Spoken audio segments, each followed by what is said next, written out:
أعوذ بالله من الشيطان الرجيم. الذين ينفقون في السراء والضراء والكاظمين الغيظ والعافين عن الناس والله يحب المحسنين. The Prophet ﷺ used to make dua to his companions. As we know that the Prophet ﷺ wanted the best for his companions. In fact, the last month of his life, every single night he would go out, him and his servant, and make dua for the companions that had passed away before him. And if you want the best for your dead, you do exactly what the Prophet ﷺ did for his dead as well. I know in the Arabic traditions you read Fatiha and you read Quran, and in the Indian and Pakistani it's even worse cultures. It's even worse than that, where people read portions of the Quran, and all that is not right. The Prophet ﷺ used to say, make dua for your brother and ask that he gives the right stance. We ask Allah subhanahu wa ta'ala to raise her place in heaven, to forgive her of any sins, and inshallah join us with her in the peak of heaven after a long life. Our hadith today is the Prophet ﷺ said, why don't you read the Eid? وعن أبي هريرة رضي الله عنه تعالى عنه قال قال رسول الله صلى الله عليه وسلم إذا قتل أحدكم فليجتنب الوجه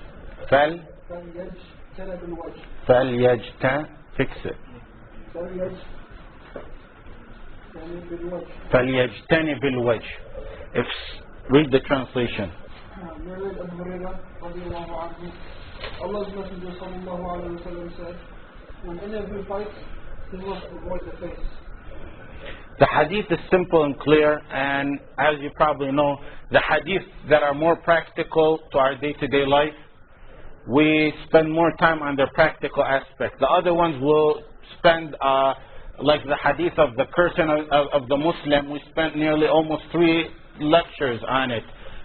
This one we won't spend as much time. We'll probably get through more than one hadith today. Because I'm sure no one over here is going to go and start fights around here, of course, right? Right, Moose? No. Okay. No one around here is going to start fights, so inshallah we won't need this, but you still have to know the wisdom of this hadith. The Prophet ﷺ said, if any of you qatala, what is the English translation that they have?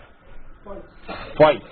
Does it mean a battle fighting or physical fighting? It means both. It means both. The fighting over here is both physical and in the battle. And the hadith is firm in that you should stay away from the face.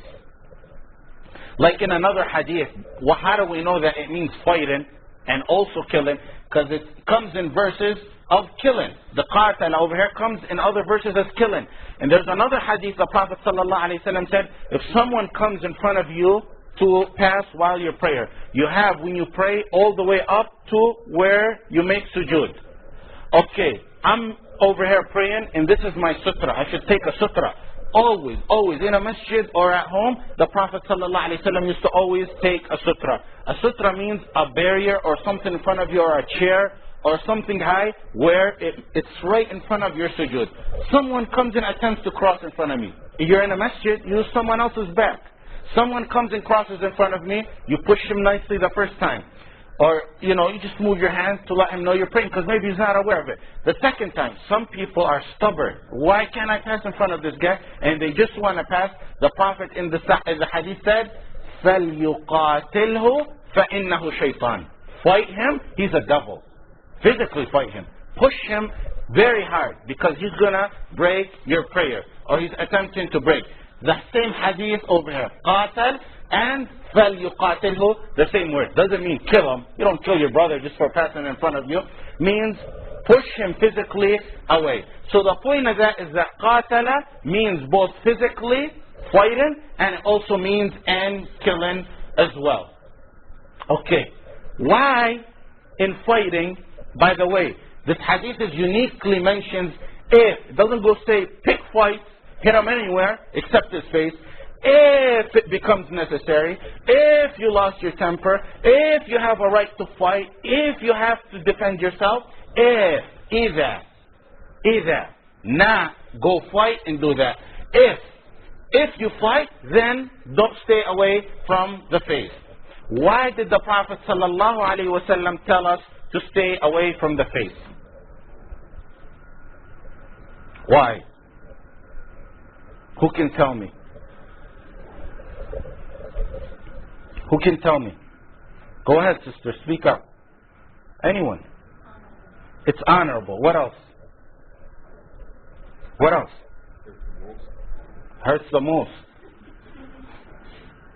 It hurts the most, and more so. Why would you hit a guy? All the points you got in.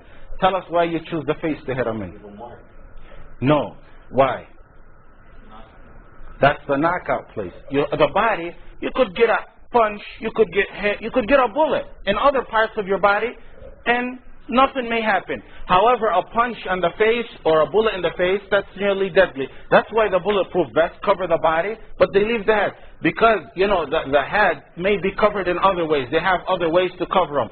However, a body, there's a chance that someone will live or won't do any marking on the body.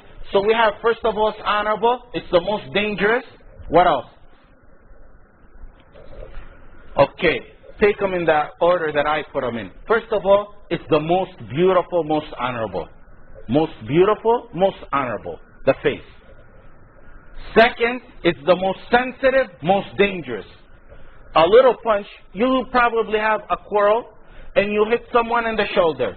That same punch on the eye could make him lose his eye. So it's the most sensitive, most dangerous. And probably the third one is the most important one. Anyone with a brilliant mind wanna tell me? Does anyone know any other narration of this hadith? You go ahead.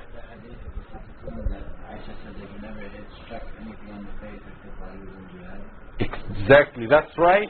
But I'm trying to get the reason. You're right, and that's the authentic hadith and a very important hadith. But why did the Prophet ﷺ say not the face? We said sensitive, honorable. The third one is other narration of this hadith, where the Prophet ﷺ said, a continuation of this hadith, in other narration, Adam was created on his image. لأن آدم خلق على صورته.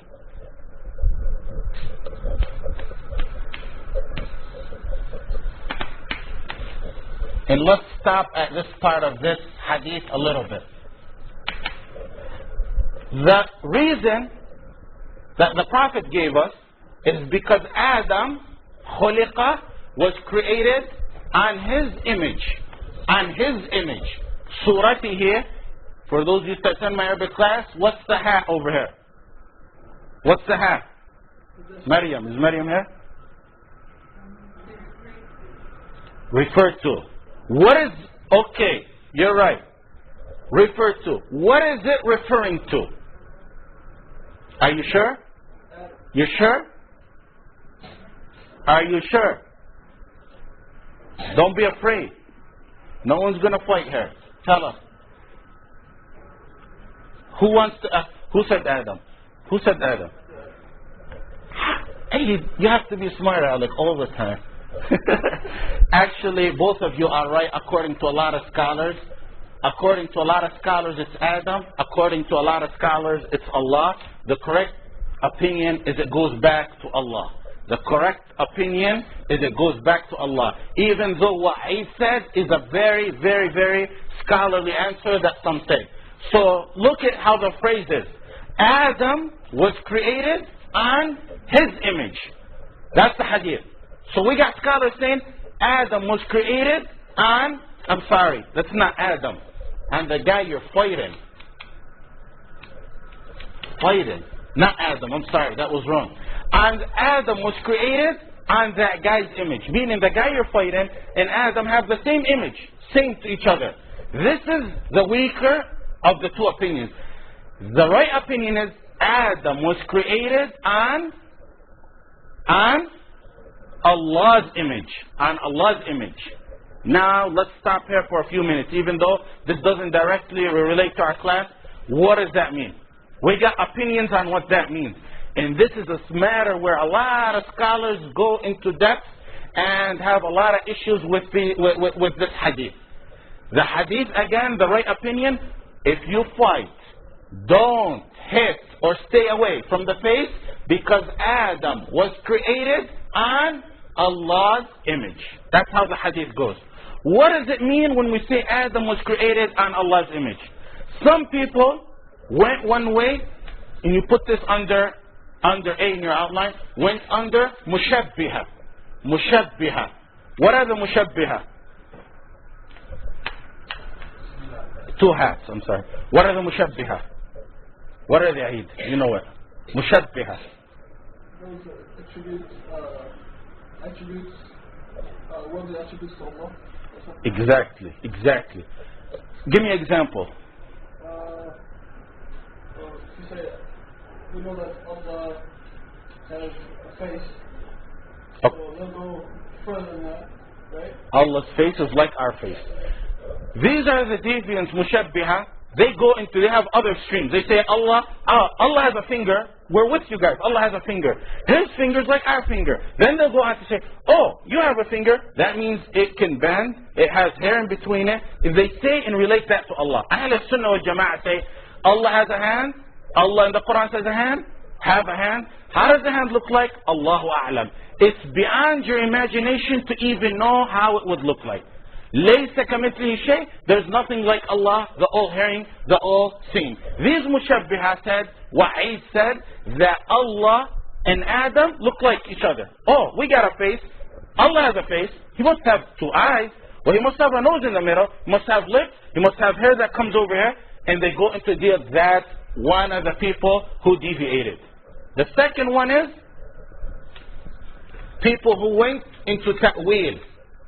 Ta'wil means to change the meaning, to change and find a way out of it. And the people who went to ta'wil are the people who said, it's not Allah, it's the guy who's fighting. Adam is honorable. The face is honorable because it looks like Adam's face, so it's the guy you're fighting. That's ta'wil. Who wants to tell me the right meaning? Sa'id? You want to tell me the right meaning? You should know it.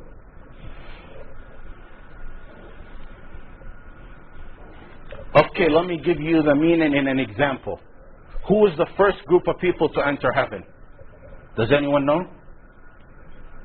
Who's the first group of people to enter heaven? What's their description? They're described. Okay, their description is that the first group of people will resemble, or they're like, the moon on the 15th day. Right? Go outside today, I think it's still, the moon is full. And look at it at night. You see how bright and beautiful it is in the dark sky? The first group of people who enter with the Prophet ﷺ will be like the moon in that dark night. But there's a problem. Are they really going to look like the moon? Are they really? Can anyone tell me?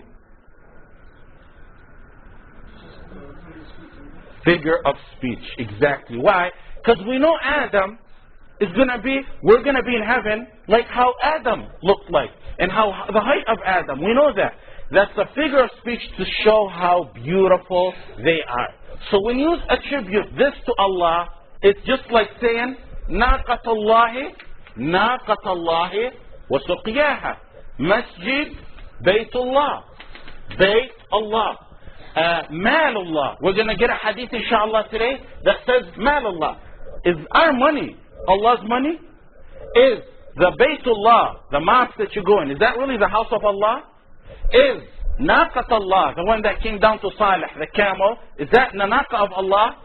Baytullah. Take Baytullah, the easiest one. Does Allah live in a masjid? It's a form of figure of a speech to add what? To add what? What do you add? If you say my house, Ahmed's house, big deal. But if you say the house of Allah, what does that mean? Honor. It adds honor. So when Allah says Adam was created on his image, it adds honor to your face. When Allah says that the people who enter heaven are going to be like the moon in a dark night, it shows how beautiful they are. So the meaning of that is that it adds honor to our facial image. That's exactly what the hadith means. This is the only interpretation of Ahl Sunnah wal Jama'ah. Does anyone not understand? Are you with us? You got it? Okay. How many issues? We got now the terms of the hadith. We got the terms. The second point in your outline should be the reasons why the face is honorable, and we gave you 3 reasons. This is the third one. Number 3 has A, B, and C.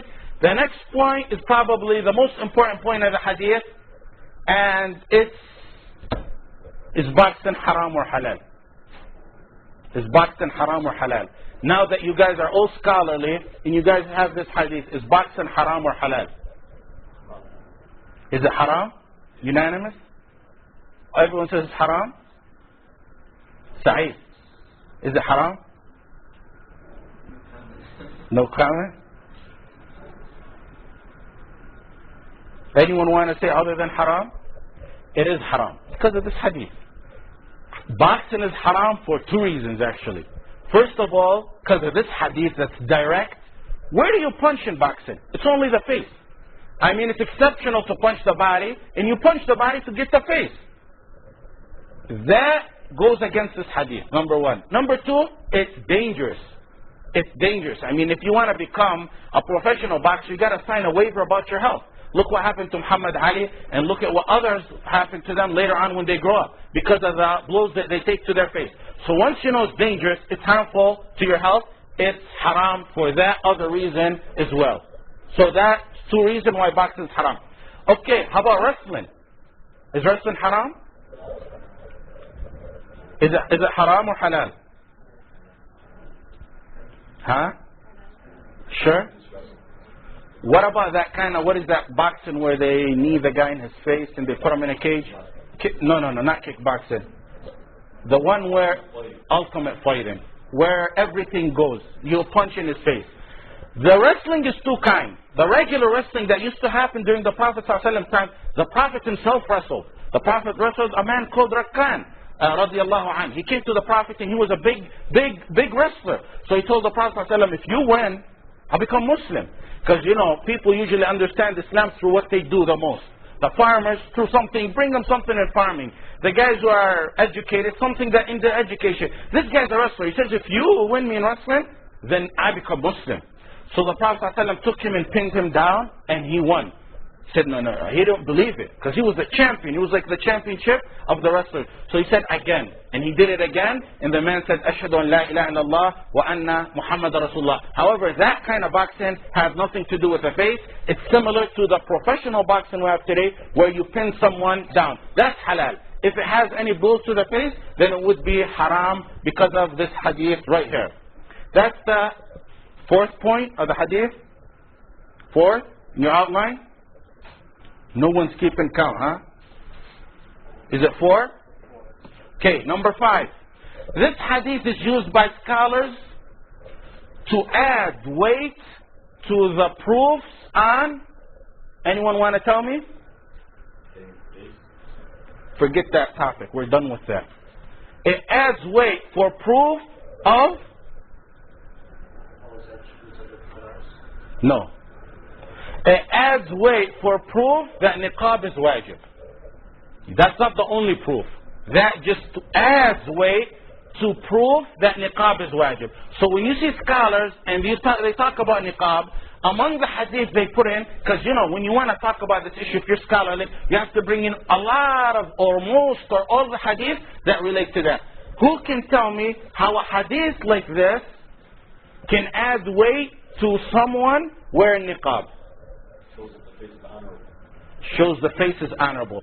If that which is less beautiful, that's what their justification for that.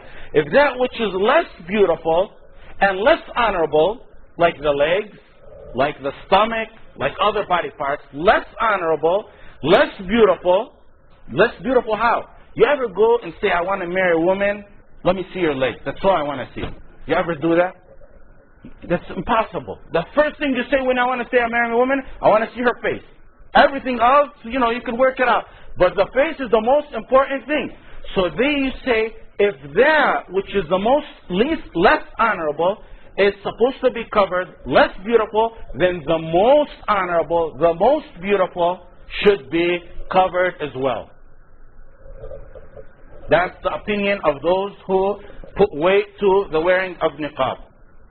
Of course, this proof in particular, you can give and take in that. There's additional proof that are pretty much firm on this matter. The last point, in general point, this is an all type of hitting. Father and son, if it happens husband and wife, if it happens brother and brother, if it happens Muslim and kafir, even a kafir, because it's general. The Prophet ﷺ left it general, so we keep it general. We're done with this hadith. I want someone to go over the outline real quick of what we took on this hadith. Musa? First point, what did we take? We took the terms. The terms. No. The first one is terms. Qatala, and it means fighting, and then to stay away from the face. The terms. We know the terms of the hadith. The second one is the reasons why the Prophet deterred from the face. What are the reasons? A. Beautiful and honorable. Yes. Second one is sensitive and dangerous. Third. The third one is Adam was created on his image. His image is whose image? Allah. Allah's image.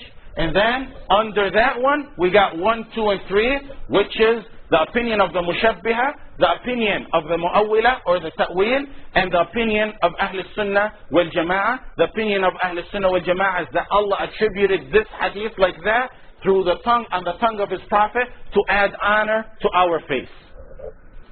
And why is it honorable? Because you know, on the Judgment Day, the most honorable part of one's body is the most tormented.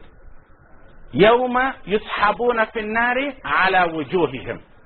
يوم يسحبون في النار, we're going to drag them in hellfire on their face. Someone usually asks, why the face? Why? The answer to that is the most honorable in this life is going to be tormented in the life after the most. يوم تقلب وجوههم.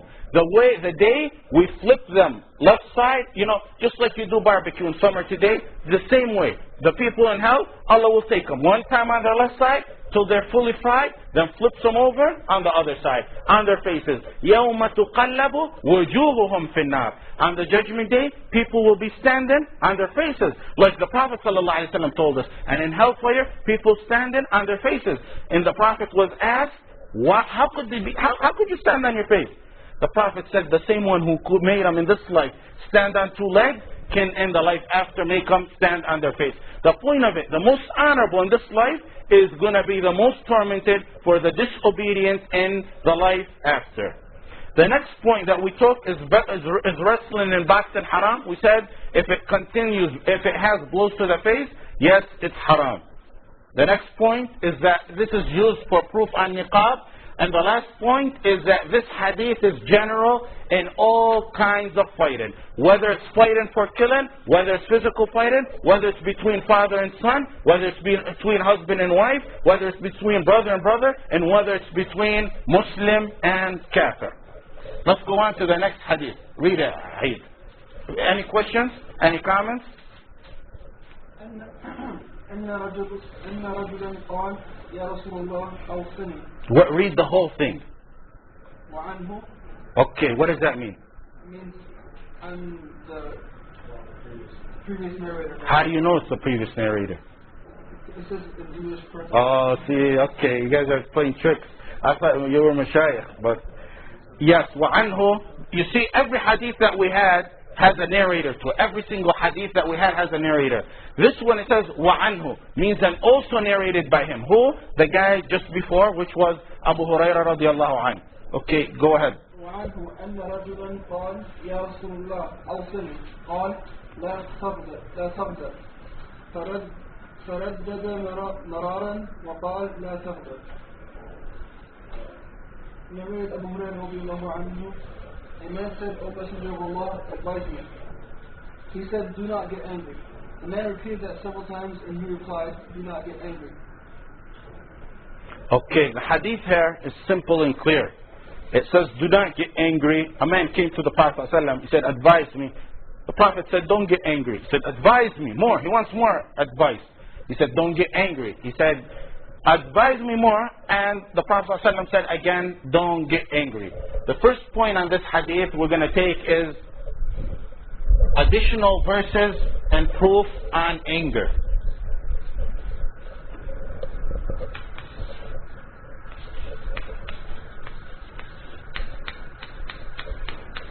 Allah in the Quran said, والذين يجتنبون كبائر الإثم والفواحش وإذا ما غضبوا هم يغفرون. والذين يجتنبون كبائر الإثم والفواحش وإذا ما غضبوا هم يغفرون. That's in Surah Al-Shura, verse 37.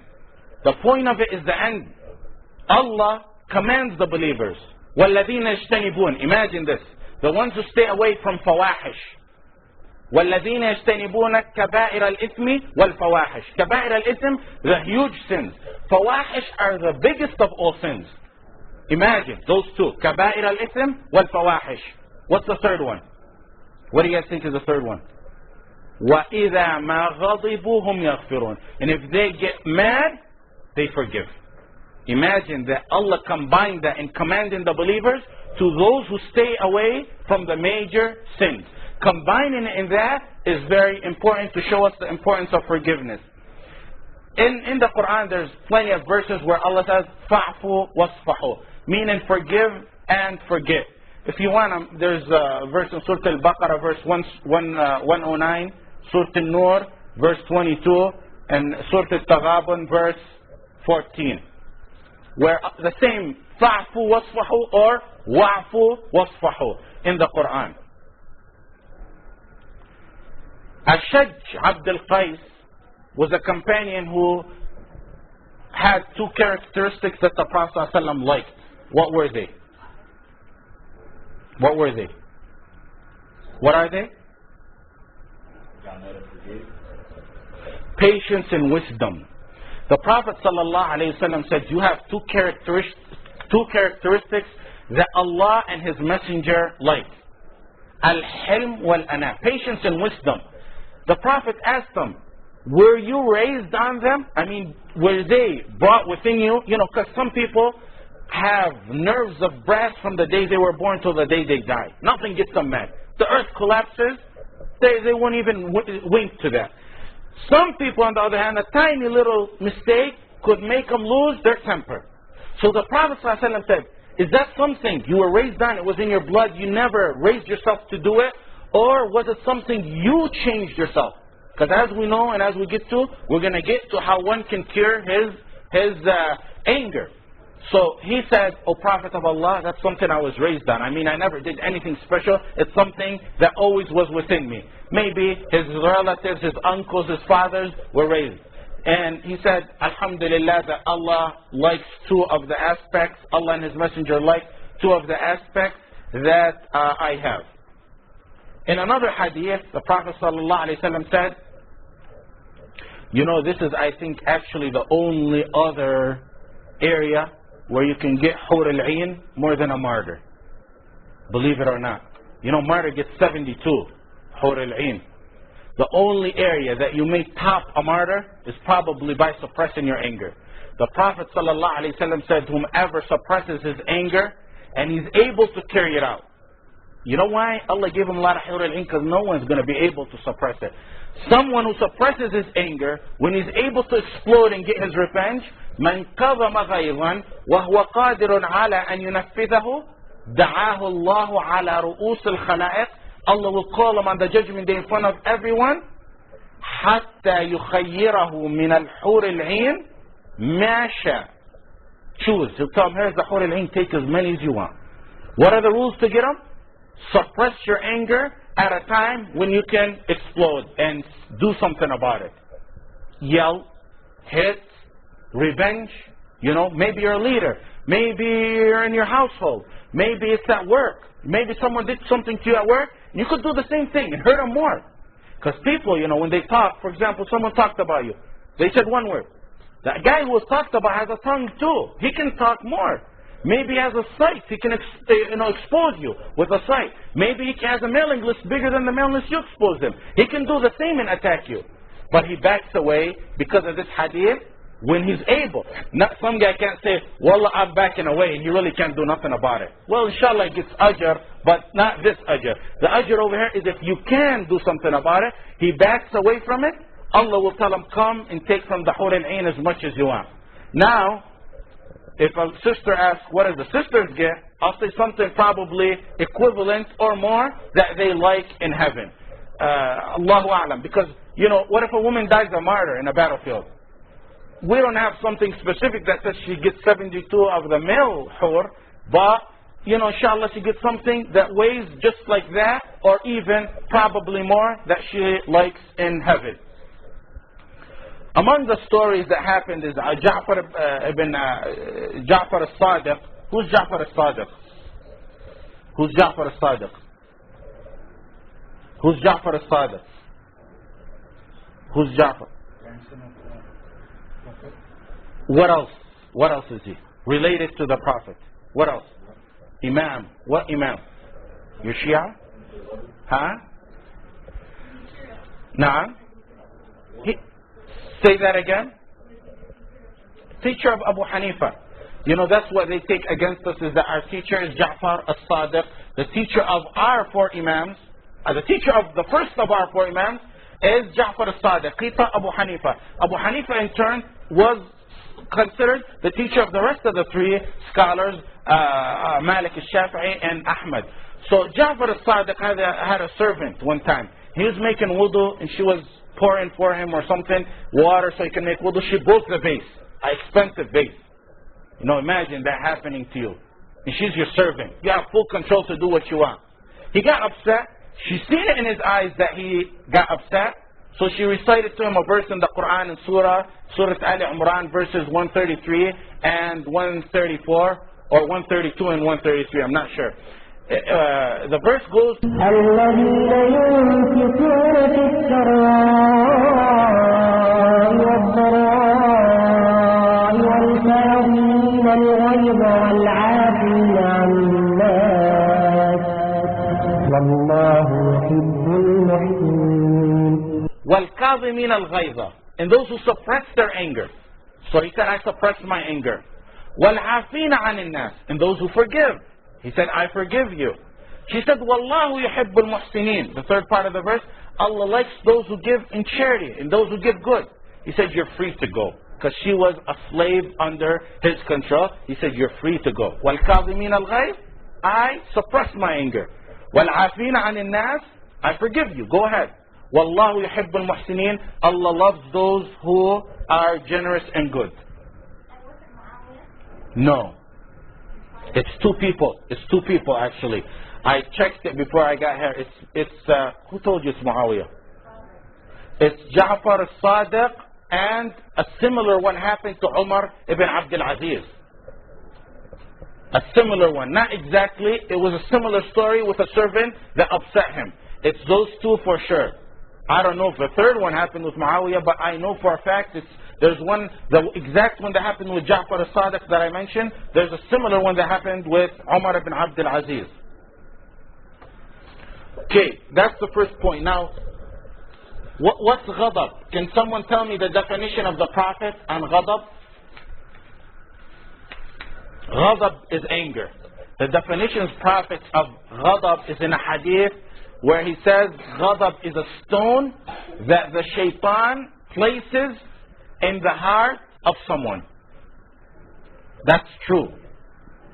May not physically, but when you look at someone who's angry, what's the first thing you see?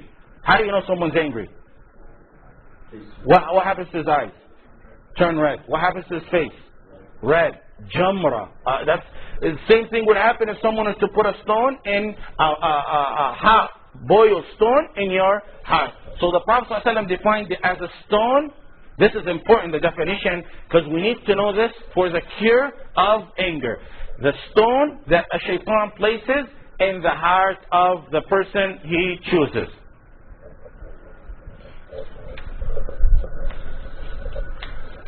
Levels of ghadab. The first level.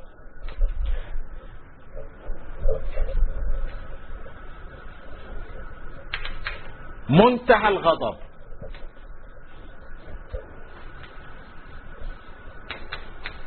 Muntaha al-ghadab is the extreme of the all extreme anger. What we mean by this, a guy gets so angry, the scholars define it, he doesn't know if he's in this planet or in another planet. He doesn't know if he's in a house or if he's out in the streets. He doesn't know where he's at, what he's saying, or what's going on. That's muntaha al-ghadab. Mubtada al-ghadab, the beginning stage, or the regular stage of ghadab, that's like everyone. You know, anything that happens. You know, a vase breaks, you feel bad inside in your house, your child does something, you have just a little bit of anger. That is called mubtada al-ghadab. Musa, what's the third one? No? What is it? What's the third level? You're not paying attention. What's the first one? Explain it again. Real, complete control. The next one?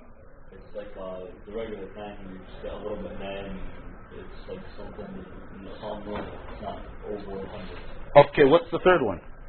In between. You answered it last time I taught you this. In between. In between these two. In between those two. Now why would I teach you the levels of ghadab? The reason is because you go to a sheikh, you tell him, Wallah, I divorced my wife yesterday. And I was mad. Oh, you were mad? It's not a divorce. Go ahead. And they tell you 30, 40 times he divorced his wife. As long as you're mad, then it's okay. But see, a scholarly person has to know this right here. And, you know, by the way, no one divorces his wife when he's happy. If he really divorces his wife, he's got to be angry. The point of it, we got to find out which one of these which level of anger he's in. Now the first one, muntaha al-ghadab, if he's really not a liar, in this stage, what happens? He's not accountable. If he really divorced her, really, I mean, to be in this stage, I don't know anyone, I haven't met anyone who's gotten this stage and divorced his wife. Yeah, you're angry, you're yelling, you may be cussing, you may be doing something, but it doesn't get to the stage of muntaha al-ghadab. This guy lost it, totally lost it. Tell him, you know how it's going to be? You ask his wife, did he divorce you? She'll say yes. You ask him, did you divorce her? I don't remember what went on. Then we believe him. That's how it goes. So muntaha al-ghadab, he's not accounted for anything he does. He's not accounted if he frees a slave. He's not accounted if he's a judge. If I'm a judge and I say execute him, and I'm in this stage, muntaha al-ghadab, maybe some guy bad-mouthed me in the courtroom, and I'm a Muslim judge, and I said execute him. You know, by the way, there was a judge in Dearborn once, a few years ago. She was not in muntaha al-ghadab, but she was drunk. And the guy came for a parking violation. She said, hang him. They told her, hang him, he's the parking. And then the bailiffs and all those tried to calm her down, tell her, you need some recess. And it was all over the news back then. But that's similar to muntaha al-ghadab. You come to me, you badmouth me in a courtroom, I reach this level and I say execute him. No, that's not going to happen because I reached muntaha al-ghadab. The next one is mubtada al-ghadab, the starting stage of ghadab, the starting stage of ghadab. In this one, you're mad, you know what's going on around you, remembered you divorced her, that falls through. In between, not all the way to muntaha al-ghadab, and not all the way to mubtada al-ghadab. What do you guys say on that? Is someone accounted for what he does? Yes or no? What do you think, Radwan? You don't look like you know. The answer to that is it's a dispute among scholars. The right, correct opinion, the right and correct opinion is that it's not, that he is accounted for it. So these two he's accounted for. Muntaha al-ghadab he's not accounted for.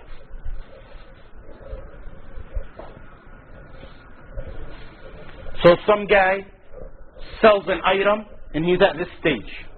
The sale doesn't go through. Some guy executes some kind of paper, signs the power of attorney, he's at this stage, it doesn't go through. he's at these two stages, yes, it goes through. Some guy says, you know, like families always have disputes over lands and inheritance and stuff, and they sit together and he gets mad, give me, I'm going to sign everything over for you.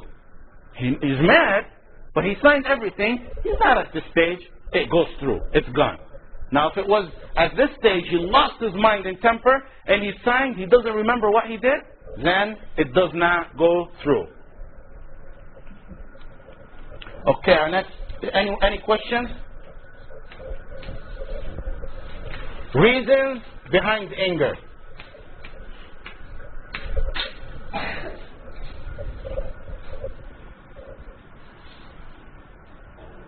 The first reason behind anger is not being close to Allah, not knowing the reward for those who are patient. When Allah says in Surah Ash-Shura, verse 40, فَمَنْ عَفَا وَأَصْلَحَ فَأَجْرُهُ عَلَى اللَّهِ فَمَنْ عَفَا وَأَصْلَحَ فَأَجْرُهُ عَلَى اللَّهِ. If you forgive and you forget and you fix things, أَجْرُهُ عَلى اللَّهِ. That's like me saying, you know what? Take care of my car. You know I'm rich, and I go to a mechanic, say, take care of my car. He knows I'm generous, and I'll take care of you. Meaning, if it's going to be worth $50, I'm going to pay the guy $100, $200. You would immediately take care of it. Imagine when Allah, the most generous, tells you, فَأَجْرُهُ عَلَى اللَّهِ. I'm going to reward that person. That's going to be something very big. So when you know that, that helps calm a person's nerves down. When one doesn't know that, of course,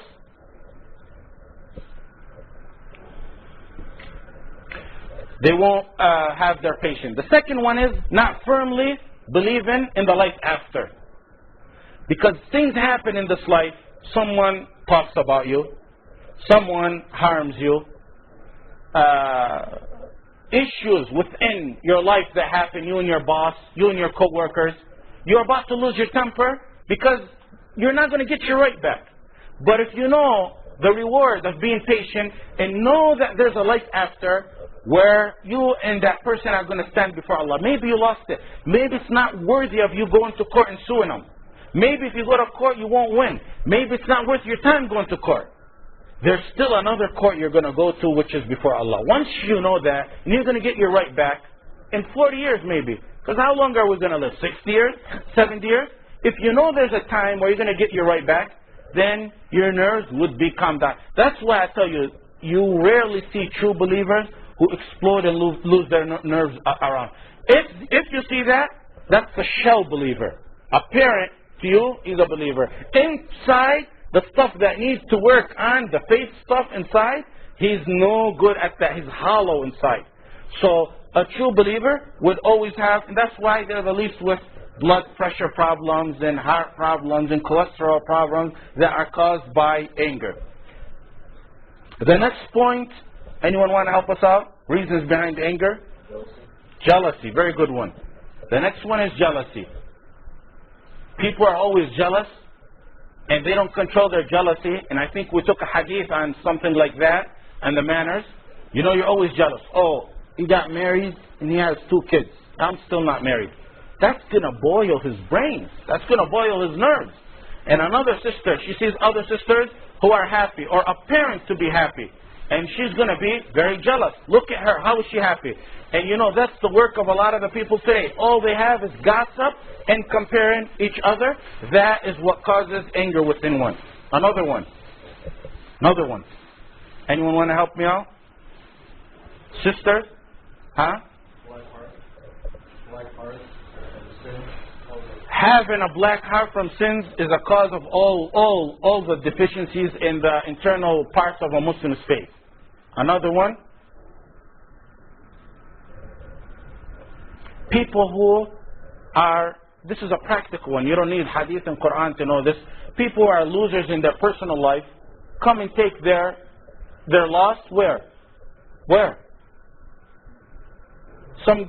Where? With other people. He had a bad day at work. He's nervous. He's mad. He's angry. He doesn't know how to depend on Allah. He takes his anger out on who? His wife, his kids, his brothers, maybe his other people in his surrounding. The last one, and there's more, I'm going to leave the other ones to you because they're practical. We don't need to mention them. Is people who have ignorance, the ignorance of jahiliyyah.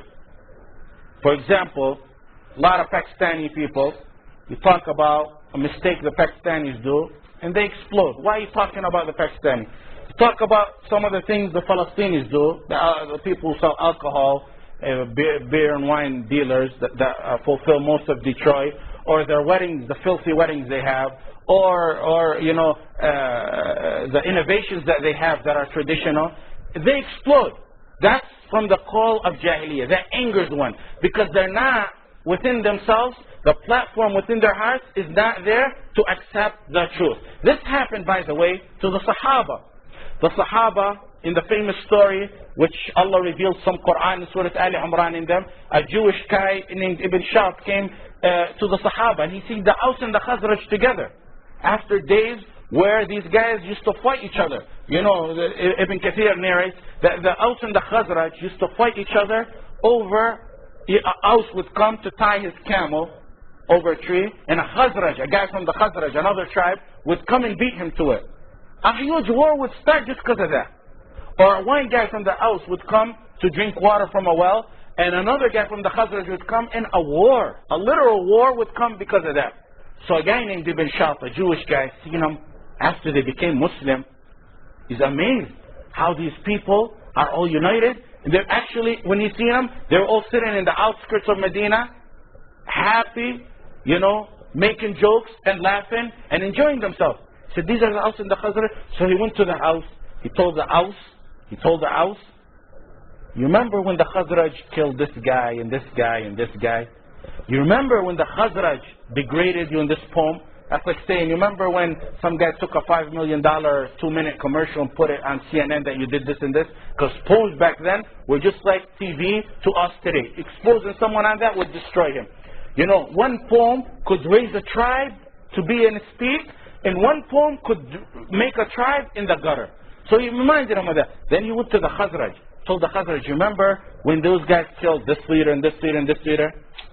You remember when this poem was said about you and the House and the Khazraj, you know, the devil played in their minds. They said, you're right, you're right. So they said, the House told the Khazraj, let's go to the Harra. Harra Sharqiyya is still available in Medina, you still know it if you ask about it. They said, let's go meet in Harra. We have a last and final battle. They were enraged. What caused them to be enraged? The Jahiliyyah, a little bit of residue of Jahiliyyah that remained in them that wasn't filtered out yet. After this it was filtered out. But it was a tiny bit of Jahiliyyah. Because we are Muslims. That's our pride in Islam. So the Aus said, oh Aus, let's go. Khazraj said, oh Khazraj, let's go. They went there, and that's when the Prophet ﷺ was notified. One of the Sahaba came and told the Prophet, your companions are going to slaughter each other. So the Prophet ran without his upper garment, he left it back. And he was dragging his lower garment, which is something the Prophet never did. As you know, the Prophet's dressing was all above to his ankles. This time, Abu Bakr and Umar are describing his garment as dragging behind him. And Abu Bakr and Umar saying, Wallah, we couldn't reach up to the Prophet. And he gets to him, and they're forming two sides, the Aus and the Khazraj. Their swords about to swing at each other. That's when the Prophet ﷺ tells them, you do this while amongst you. You do this while the Quran is still being revealed to you. Am I not your messenger? And do you not have one Quran? And they all, yeah, you know, yeah. It's the devil, you know. The devil that hits them for a little bit. إن الذين اتقوا إذا مسهم طائف من الشيطان تذكروا فإذا هم مبصرون. إن الذين اتقوا إذا مسهم طائف, all the believers have the shaitan come to them, but immediately they awaken out of that. So that's when Allah revealed in the Quran, يا أيها الذين آمنوا اتقوا الله حق تقاته ولا تموتن إلا وأنتم مسلمون واعتصموا بحبل الله جميعا ولا تفرقوا واذكروا نعمة الله عليكم إذ كنتم أعداء فألف بين قلوبكم فأصبحتم بنعمته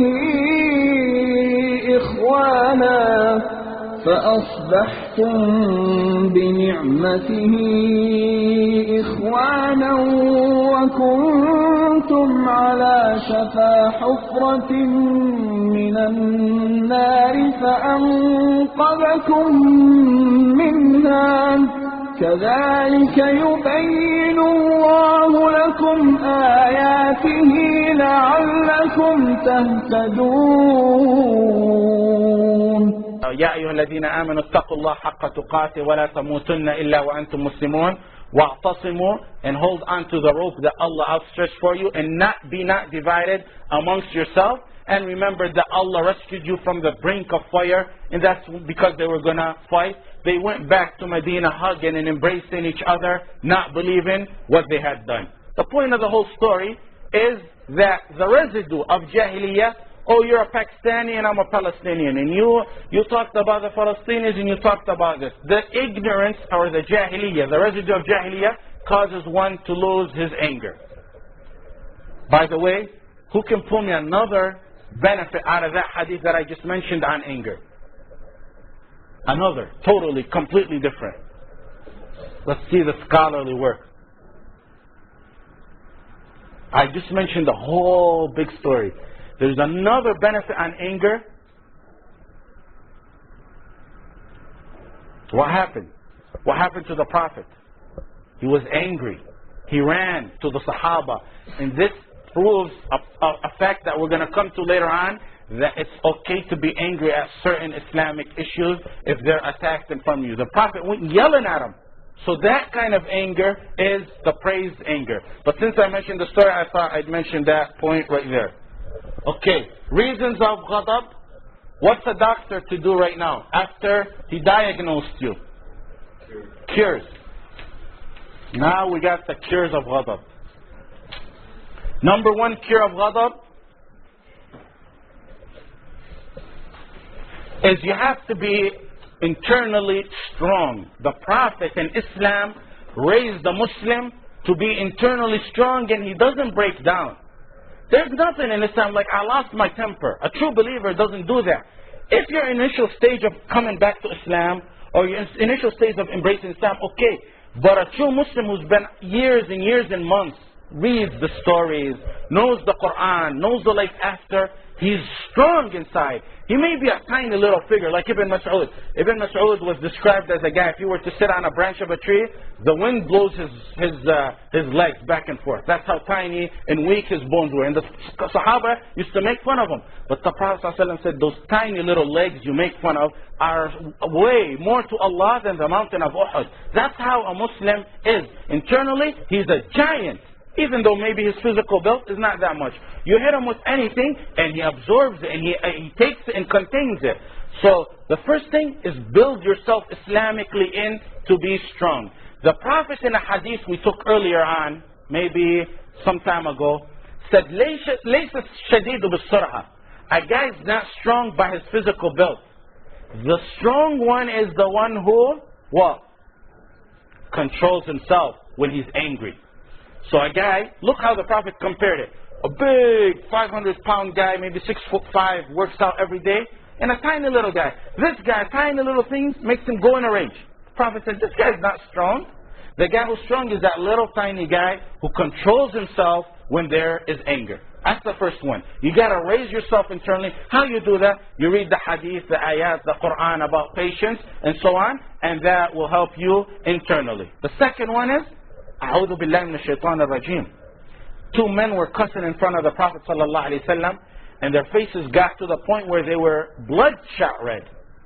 Red, boiling red, cussing at each other. The Prophet said, I know something, if these two say it, all that which happens to them will go away. Who can bring me a verse in the Quran that proves that? وَإِمَّا يَنْزَغَنَّكَ مِنَ الشَّيْطَانِ نَزْغٌ فَاسْتَعِذْ. If the shaitan comes to you, say أعوذ بالله. It's 2 times. It's 2 times in the Quran. One time it's in Surah Al-A'raf, verse 200, and one time it's in Surah Fussilat, verse 36, with the ending being different in both of them. One is إِنَّهُ سَمِيعٌ عَلِيمٌ, and in another one, إِنَّهُ هُوَ السَّمِيعُ الْعَلِيمُ. Na'am. Okay, the third one, wudu. Wudu. How is wudu a cure to anger? How? What is it? Water puts out fire. Which way? You're right.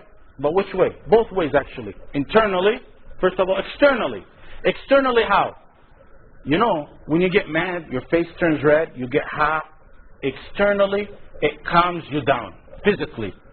Second of all, we said that anger is from a stone the devil puts on in your heart. And the stone is from hellfire, from fire.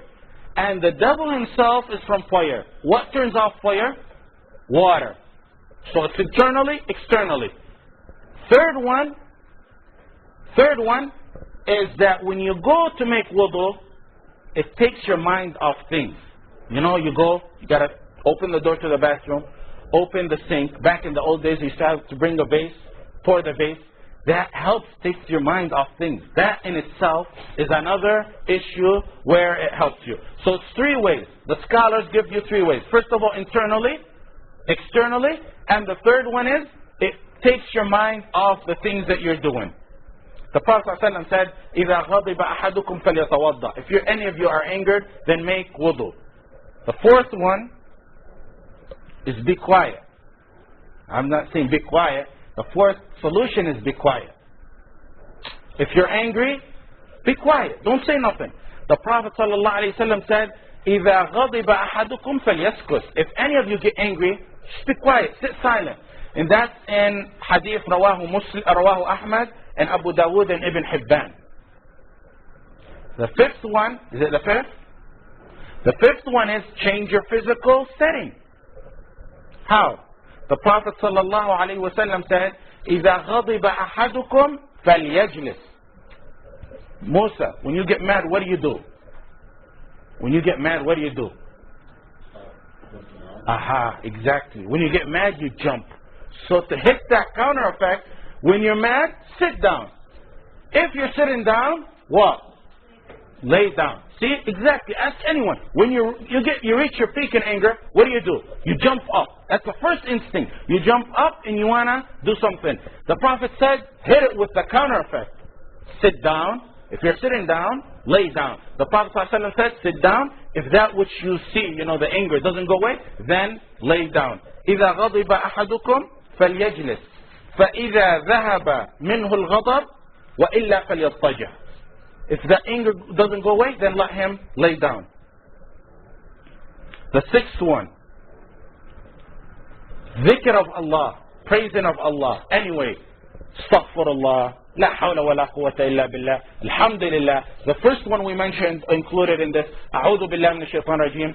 The proof on that is Allah said in the Quran, in Surah Al-Kahf, verse 24, وَاذْكُرْ رَبَّكَ إِذَا نَسِيتَ. And remember your Lord if you forget. However, forget over here, according to some scholars like Ikrimah, forget here is not really forgetting, it's rather anger, according to Ikrimah.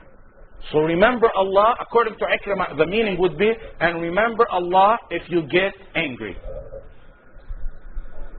Astaghfirullah, alhamdulillah, la hawla wa la quwwata illa billah.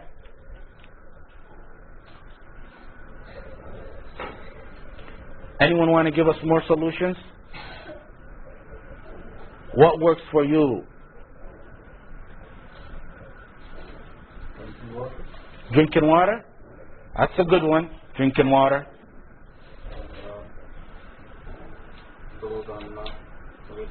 What is it? Making salah on the Prophet sallallahu alaihi wasallam? Yes, that's also good. Making salah on the Prophet sallallahu alaihi wasallam, which that falls under the dhikr of Allah. Another one probably would be, seventh one, is remember the reward for one who suppresses his anger. If you remember that for controlling your anger, you get as much hur al-ain. You get reward that only Allah said He knows. You get much more reward than that in many other hadiths. If you remember that, that's going to help you control and suppress your anger.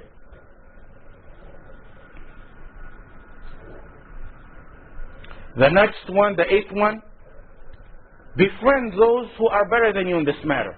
You know, if you befriend a bunch of angry people and you're a calm person, you're going to tend to be like them. Because their characteristics rub on you. And yours as well. But if there's many, 5 or 6, and you're the only one with a cool and nice and Islamic manners and temper, you're going to become like them sooner or later. Sha'bi, look how people should always befriend people better than them to learn from them. Sha'bi was a great Tabi'i scholar. And someone came up to him and said, people talk about you, the people are cursing you. And you tell me that, my cheeks turn red and my eyes turn red, and I get angry. But look at Sha'bi. Look at Sha'bi. He said, if that which they said is right, may Allah forgive me. They said something about him. He said, if that which they said is right, may Allah forgive me. If that which they said is wrong, finish it. May Allah forgive them. Al-Hasan al-Basri, someone came up to him and told him, people are talking about you, so and so. And that's always the path of the scholarly people. Because you get ignorant losers out there who want to be giants out of the blue when they never read a single book. They 2 questions on tahara that they can't answer. Wallah, ask him 2 questions on cleaning themselves from urine. Wallahi, they won't know it. But to come and attack scholars and people who spend their time learning, they're pros at that. Because that's how, if you want to become famous real quick, find the popular guy in your community and look at him and start attacking him. Find something to attack him. You're going to become public. Because people are going to say, wallah, this guy. Like people go around and say, this guy is takfiri. This guy is khawarij.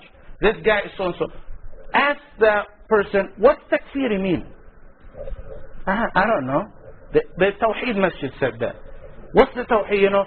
That doesn't work like that in Islam. And for a person to spread that in any way and form is wrong, because we're practical here. We teach people, we taught people last week, Abu Ayyub al-Ansari, when he heard someone talking bad about Aisha, he told Aisha, and we teach this not just so we can write notes, so we can apply. He taught Aisha radiallahu, they said Aisha radiallahu anha committed fornication. So Abu Ayyub said, Ayyub, if you were that person alone in that room, would you have done anything with that Sahabi? She said no. She turned the question on him. Abu Ayyub, if you were that companion out in the desert, would you have done something with Aisha? He said no. She said, well, he's better than you, then case of salt. That's it. That's how a Muslim thinks about it. Takfiri, if you're a takfiri means that you consider people kafir. Everyone who Allah and His Messenger considered kafir, from the Jews and Christians and those apostate surrender, we consider them kafir. If you want to consider that a takfiri, then welcome with that label.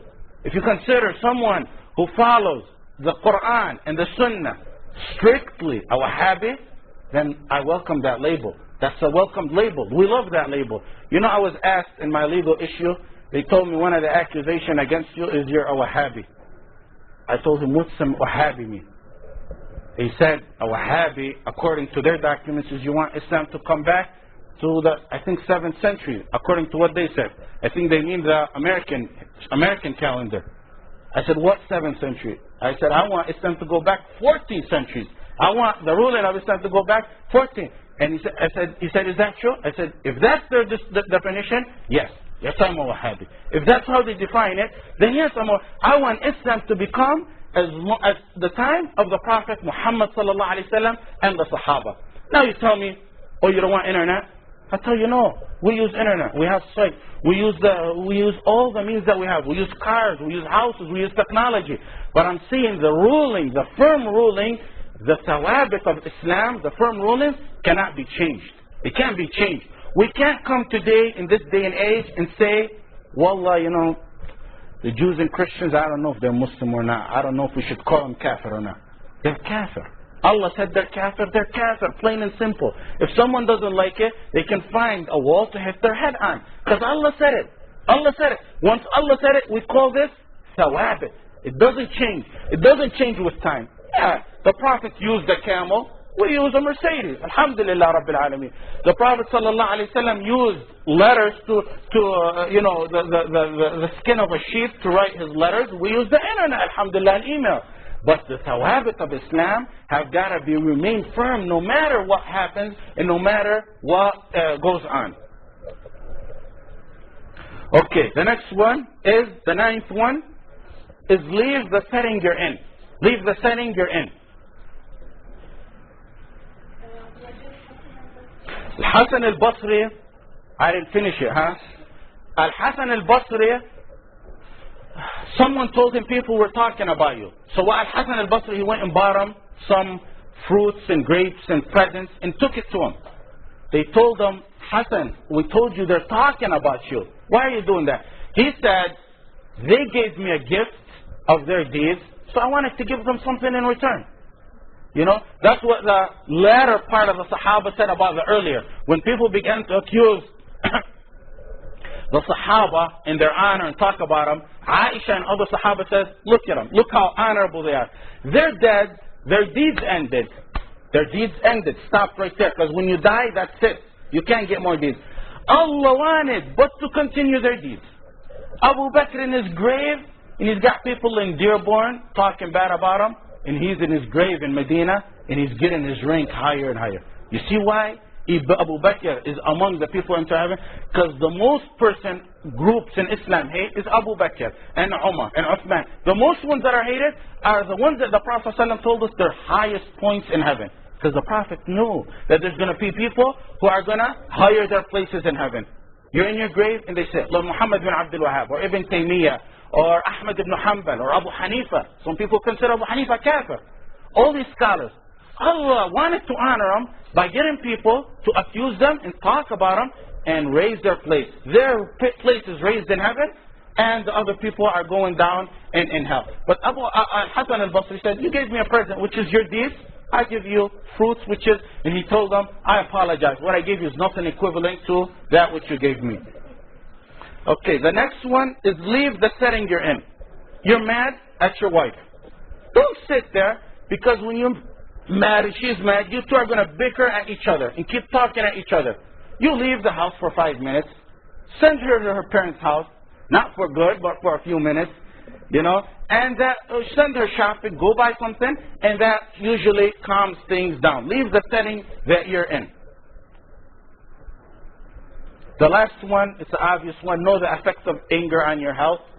And of course, I even read, I know we all know it causes heart problem and diabetes, and I even read a study some time ago that they're checking up to see on the truthfulness if cancer is also affected by, people who have cancer is affected by their angry habits. So those are 10 ways, if you follow them, you're going to have nerves of brass. No, not steel, brass. The next one is, when do you suppress your anger? When it first starts. For example, okay, like you, for example, Musa. Musa, in his graduation, for certain reasons, they refused to give him a diploma. Right, Musa? Okay. Musa came to us, and what were you? Angry. Angry. Musa was angry they wouldn't give him his diploma. And he was in a rage, sort of a rage. Okay. Now, 5 minutes later, we told him, don't worry, they have to give it to you anyway. There's no way they can hold it. He calmed down. Has Musa been patient? Has he? No. How come? So he wasn't patient When the principal first told you don't got no diploma, say, okay, alhamdulillah, La hawla wa la quwwata. You hold your nerve. You don't go in a rage, in a big rage, and then say, you know what, wallah, I'm patient. Alhamdulillah. You know, that doesn't work. Or a woman who got divorced. She screams in the streets and yells and throws a fit. Then 2 months later, after everything is over, alhamdulillah, you know, it's okay, it happened. That's not the patience we're talking about. The Prophet ﷺ seen a woman weeping over a grave. And he walked by and she's crying. He told her, calm down. He gave her words of wisdom. She screamed at the Prophet. She yelled at the Prophet, not knowing he's the Prophet. They told her that's the Prophet Muhammad ﷺ. So she went back, apologized to her, apologized to the Prophet ﷺ. The Prophet ﷺ told her the hadith. What is it? The ruling on this matter. Na'am? Thank you very much. Jazakallah. What were you going to say? You sure? Don't be stealing other people's words. Who wants to say in Arabic? إنما الصبر عند الصدمة الأولى. Patience is when it first hits you. I mean, you can't go in a rage over your son and then come back later and say, you know, since you're the Prophet and you gave me those words of wisdom, I'll accept it. Patience is when it first, and that's really when you need patience. I mean, later on, it dies out. You know, your anger dies out or it steams off. Okay, the next one is lessons from this hadith. 6 lessons. And this goes to the fiqh of the hadith.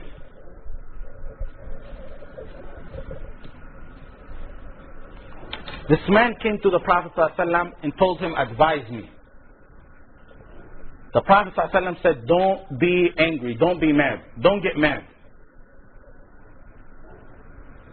Why did the Prophet tell him that? No kidding. What?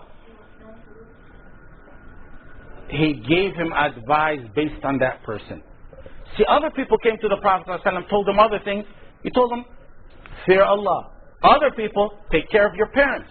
Other people, jihad. Other people, do good deeds. This person came to him, he told him, don't be mad. And that shows you the wisdom of the Prophet ﷺ. The Prophet ﷺ used to study the people and give them words in accordance to how they understand. Like the man who came to the Prophet ﷺ and he said, he came to the Prophet seen he had a worry on his mind. So the Prophet was in a halaqah and he seen him and he told him, the guy has a worry. You know how someone comes, he has a question but he's hesitant. The Prophet says, Udhinu, come closer, calms him down. He says, what's wrong with you? What's the problem? And he puts his hand on his back and he tells him, alaykum salam wa rahmatullah. He tells him, allow me to commit what? Adultery. He hears that, the Sahaba radiallahu anhum take their swords out. That's all you hear, is the swords taken out. They want to check, what is disrespecting our Prophet telling him, you want to commit adultery? So the Prophet ﷺ gestured or gestured? Gestured. Which one is it? Gestured. Okay. He told them not to, you know, he pointed with their hand that they come down. And he told the man, after putting his hand on his back, look, he studied the man. He knew what the man was like. Do you allow it to your mom? Do you allow it to your aunt? Do you allow it to so-and-so? And he went on. And then the man said, no. He said, well, the woman you're doing it with is someone's aunt, is someone's daughter, someone's sister, and so on and so forth. But the way the Prophet ﷺ dealt with this, the way he dealt with this hadith, is the way that shows you that the Prophet ﷺ studies people. You don't come to a guy who has an anger problem and you tell him, go treat your parents right. Yes, go treat your parents right, that's good. And everyone should be advised of that. But he has a bigger problem he needs to be solved. So the Prophet ﷺ gave him an answer. You don't go to a person who, wallah, this happened. Some guy who's a few days into Islam. And you tell him, watch out from so-and-so, he's a takfiri. He's a khawarij. He's a few days into Islam. You go and tell that guy, this is how you salli. This is how you fast. This is how you do hajj. This is what's haram. This is what's halal. They go and choose because there was these people, their knees were never bent. These knees, like I say about some of them, their bodies are crippled and their minds are crippled. they hear a rooster or a bird say takfiri, and they go around saying the same word again. The problem is, okay, someone is a takfiri.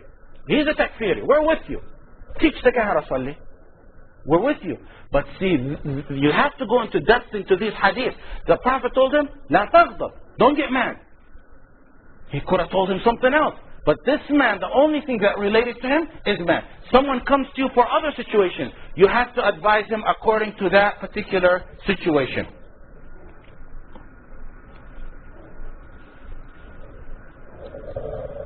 The next one. Anyone want to give me a unique lesson on that?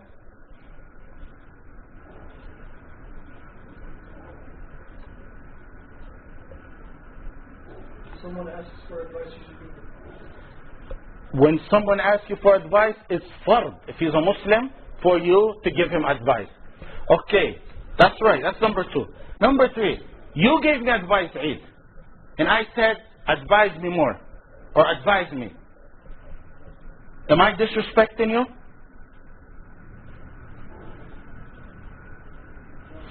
It depends. It depends on how it's said. This hadith shows that asking for more and more advice is not disrespect. This guy did not mean to disrespect someone. This guy did not mean to disrespect the Prophet Muhammad sallallahu alaihi wasallam. He didn't mean, I want more advice. I mean, what's the first one? It's nothing. Or, what are you talking about? La taghdab. Don't worry about that. I got that. He's saying, advise me more and more and more. Advise me, and that is not disrespect to the Prophet ﷺ. So asking someone for more and more advice is not disrespect. You know, some scholars or some people who claim to be scholars, if you ask them 2 or 3 times, they're going to probably take it offensively. This guy asked the Prophet 3 times, and the Prophet ﷺ took it as though there was no problem. A lesson from this goes back to the other one where the Prophet ﷺ studies people, is when someone comes to you for any situation. For example, you could be a teacher. You could be a sheikh who does marriages. You don't go do the marriage, get your $300 and walk away. You do your marriage, you give advice to the people. People come to you, someone died in their family. They died in their family, okay? Some sheikhs go, they wash the dead and they bury them, and that's the end of it. No, give them advice. That's how the Prophet ﷺ was always. Look at Yusuf alayhi salam. Yusuf was in a problem where he was in prison for 7 years. Some guy comes up to him, because he knows this guy's wise, and asks him about a dream. Interpret this dream for me. Yusuf alayhi salam leaves the dream aside and starts saying, oh my 2 friends, oh my 2 cellmates, Ya صاحبي السجن أرباب متفرقون خير. He leaves the dream aside and he starts talking to the guy about shirk and tawheed. You guys worship more than one God. That's going to put you now. Ya صاحبي السجن, so on and so forth, about tawheed. Then, at the end, he solves the situation. He says, go ahead. The last one, at the end, after giving him a long explanation about, this is in Surah Yusuf. After giving him a long explanation about tawheed, he says, here's the interpretation to your dream. A 1-line explanation. That's how a Muslim is. People come to you, maybe you're a mechanic. Maybe you work in a public place. You're a doctor. You know, like a doctor I know in nearby. People go to him, he talks to them, he cures their illness by the will of Allah, and then he gives them advice. You know, we told woman, you know, she kept bringing her kids over and over. So you know why you keep bringing your kids over and over every day? Have to deal with your kids? Because there's no iman, there's no salah in your house. He got the woman to go and pray. When it comes from a doctor, it's probably more than when it comes from a sheikh. So that's how a Muslim is. Always spreading that you're a teacher. Like I mentioned last week, a teacher that is unfortunate, he's spreading Arabic nationalism. Why is he spreading it? He believes it. It's part of his flesh and blood. And the people of La ilaha illallah, show me one who does that. No, this is school. When I'm off school, then I'll go do da'wah. No. The same way that guy spreading his Arabic, filthy, skunky, smelly nationalism, the same way the Muslim spreads his pure, bright, nice tawheed and oneness of Allah. Okay. The next one, and last point of this, is anger is permitted. Al-Bukhari has a section. In the sections of Al-Bukhari section are uniquely chosen. You know, sometimes Ibn Hajar, when he explains Sahih al-Bukhari, he sits and talks about the way and the reason al-Bukhari chose the sections of the hadith, meaning bab, the section of so-and-so, more than he explains the hadith themselves. He sits and talks about it for 4 and 5 pages. Because subhanAllah, Allah gave him a brilliant way of choosing the sections. Al-Bukhari has a section in his book, and it's called ما يجوز من الشدة والغضب لأمر الله. Bab, ما يجوز, a section, what's permitted of harshness and anger for the sake of Allah. And under that, he mentions many hadith where the Prophet ﷺ never got angry, like the brother mentioned in the early portion of the talk, where the Prophet ﷺ never got angry except when it was an issue that dealt with Islam. You know the story of Musa. Musa went to meet Allah for 40 days. He came back. What happened to his people? Cow. They worshipped the calf. Calf? Okay. Al-Ijl. In Arabic it's Al-Ijl. They worshipped the Ijl. So Musa came back and he had the Alwah, the pages where the Torah and the Suhaf were written for him on it. What did he do? That's like me coming over here, seeing something wrong, and I dropped the Quran. People say, what are you doing? What kind of Muslim is this guy? Musa did the same thing. Because he dropped the Alwah and he took his brother by his beard and by his hair.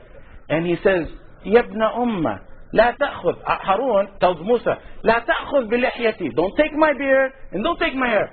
I told them and I advised them the right thing, but what was his excuse? The excuse all the modernists say today.